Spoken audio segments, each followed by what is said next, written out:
Welcome back to my channel MD Mim lifestyle. কেমন আছেন সকলে? আশা করি ভালোই আছেন। তো চলুন আজকে আবার আরেকটা নতুন রেসিপি নিয়ে হাজির হয়েছি। আজ আমি আপনাদের সাথে শেয়ার করব ফুটন্ত গরম পানিতে কিভাবে পাউরুটি বানানো যায়, তা আবার পুর ভরা। চলুন রেসিপিটি দেখে নিই। প্রথমে আমি একটা পাত্র নিয়ে নিয়েছি আর 1 গ্লাস গরম কুসুম পানি নিয়েছি, যেটা 500 গ্রাম ওয়েটে দিলে 500 গ্রাম হবে। এবারে আমি স্বাদ মতো নুন দিয়ে নিচ্ছি। আর এখানে আমি ডাই ইউজ করছি। ডাই ইস্টটা আমি 1.5 চামচ নিয়েছি। আর দেব স্বাদ মতো চিনি। এখানে 3 থেকে 4 চামচ আমি চিনি ইউজ করেছি। আপনারা আপনাদের পছন্দ মতো চিনি ইউজ করবেন। এই উপকরণগুলোকে দিয়ে একসাথে ভালো করে পানিটাকে গুলিয়ে নেব। এবারে আমি 500 গ্রাম ময়দা নিয়েছি। আর এই যে ইস্ট গোলা পানিটা আমি রেখেছিলাম, এটা আমরা অল্প অল্প করে দেব আর ময়দাটাকে মেখে নেব। দেখুন আমি কিভাবে অল্প করে দিচ্ছি আর মেখে নিচ্ছি। ঠিক এভাবে অল্প অল্প করে দিয়ে মেখে নিতে হবে। আর আমরা খুব টাইট ডোটা করব না, আর খুব যে নরম হবে ডোটা তাও না। আমরা সফট ডো করব, মানে নরমই করব, তো খুব নরম না।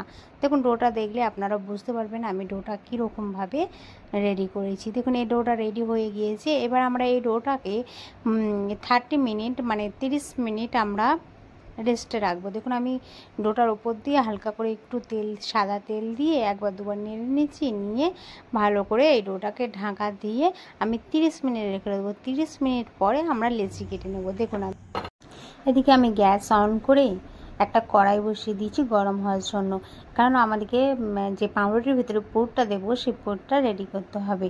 তো এখানে আমি সর্ষের তেল নিয়ে নিলাম। আর এই সর্ষের তেলে আমি কালো সর্ষে, যেটা সেই কালো সর্ষে ফোড়ন দেবো আর কারি পাতা ফোড়ন দেবো।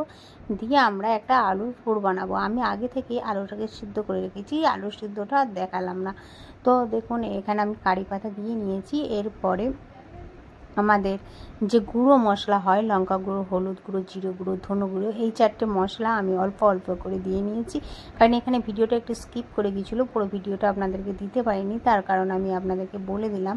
তারপরে আমরা আলুটাকে আলু সিদ্ধটা হাতে করে ভেঙে দিয়ে ভালো করে মেখে নিয়েছি। ব্যাস পুরো রেডি।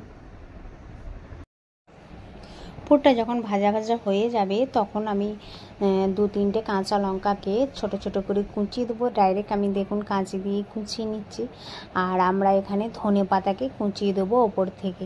দেখুন ধনে পাতা আর কাঁচা লঙ্কা দিয়ে আর একবার দুবার নেড়ে নেবো, নেড়ে নিয়ে নামিয়ে নেব। আমাদের পুরটা পুরোপুরি রেডি হয়ে গেছে। আমরা ওপর থেকে জাস্ট ধনে পাতা কাঁচা লঙ্কাটা দিয়ে একবার নেড়ে নিচ্ছি। এবারে দেখুন 30 মিনিট পর আমরা লেচিগুলো কেটে নেব। দেখুন 30 মিনিট পর কতটা ফুলে গিয়েছে। তো আমরা এবারে লেচিগুলো দেখুন ময়দার কেটে নিচ্ছি। তো এখানে আমি একটা একটা করে লেচি কাটছি। যে আমরা লুচি বা পরোটা লেচি কাটি তার থেকে সামান্য একটু বড় লেচি কেটেছি। তো আপনারা আপনাদের পছন্দ মতো লেচিগুলোকে কেটে নিতে পারেন। তো এভাবে আমার 8টা লেচি হয়েছে। তো আমি আপনাদেরকে দেখিয়ে দিচ্ছি। দেখুন আমার 8টা লেচি কাটা হয়েছে। এখানে এই লেচিগুলোর ভিতরেই আমরা পুর ভরে দেবো। দেখুন আমি কিভাবে পুরটা এই লেচির ভিতরে ভরি সেটা আমি একটা আপনাদেরকে দেখিয়ে দিচ্ছি। তো এই একটা লেচিকে আমরা হাতের মধ্যে নিয়েছি। যেহেতু লেচিগুলো তো আমাদের নরম ছিল, তো হাতের মধ্যে নিয়ে একটু হাতে করে আমরা বড় করে নিয়েছি হাতের মধ্যে দিয়ে।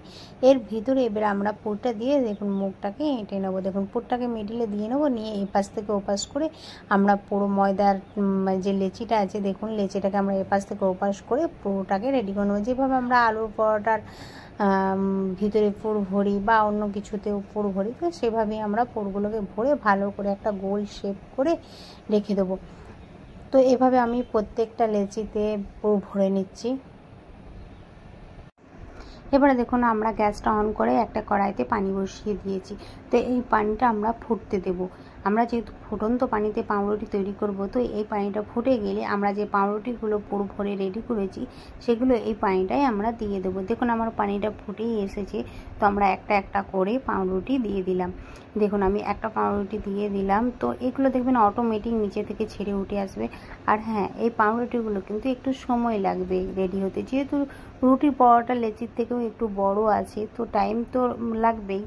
আর আমরা এগুলো যদি আঁচটা কমিয়ে ঢাকা দিয়ে বেশ 10-15 মিনিট রাখি, দেখবেন খুব সুন্দর ফুলবে আর ভিতরটাও খুব সুন্দর হবে। তো এভাবে একবার ট্রাই করে দেখবেন, ভালো লাগবে। দেখুন আমি কথা বলতে বলতে আমার দুটো পাউরুটি এখানে রেডি হয়ে গিয়েছে। বাকিগুলো আমি এভাবেই রেডি করে নেব। পাউরুটিগুলো ফুটন্ত পানিতে আমি রেডি করে নিচ্ছি। দেখুন এখানে যে পাউরুটিগুলো রেডি হয়ে গেছে এগুলো আমি হালকা তেলে ভেজে নেব। তো আপনারা চাইলে সিদ্ধও খেতে পারেন, তো আমি এখানে ভেজে নিচ্ছি। তো এখানে দেখুন আমি কড়াই তাওয়া বসিয়ে দিয়েছি, আর তাওয়াতে দিয়ে দিলাম একটু সাদা তেল আর তিল। এখানে আমার কাছে সাদা তেল ছিল না, সাদা তেল হলে আরও সুন্দর হয়, তো সাদা তেল ছিল না, তার কারণে আমি কালো তেল দিয়েছি। আপনারা চাইলে কালো জিরেও দিতে পারেন, দেখতে এটা জাস্ট দেখার জন্য দেওয়া। তো এখানে দেখুন আমার পাউরুটিগুলো রেডি হয়ে গিয়েছে, দেখুন কতটা লোভনীয় লাগছে। প্লিজ একবার ট্রাই করবেন। আমার ভিডিওটা যদি একটু ভালো লাগে তাহলে লাইক, কমেন্ট অ্যান্ড শেয়ার করে দেবেন। আর হ্যাঁ, সাবস্ক্রাইব করে পাশে ঘন্টাটাও বাজিয়ে পাশে থাকবেন। কোনো ভুল ত্রুটি হলে প্লিজ ক্ষমার চোখে দেখবেন। আমার নেক্সট ভিডিও দেখতে হলে আমার চ্যানেলে চোখ রাখুন। চেষ্টা করব আপনাদের জন্য নতুন নতুন রেসিপি নিয়ে আসার। আজকের মতো এখানেই, দেখা হবে নতুন আর এক রেসিপিতে।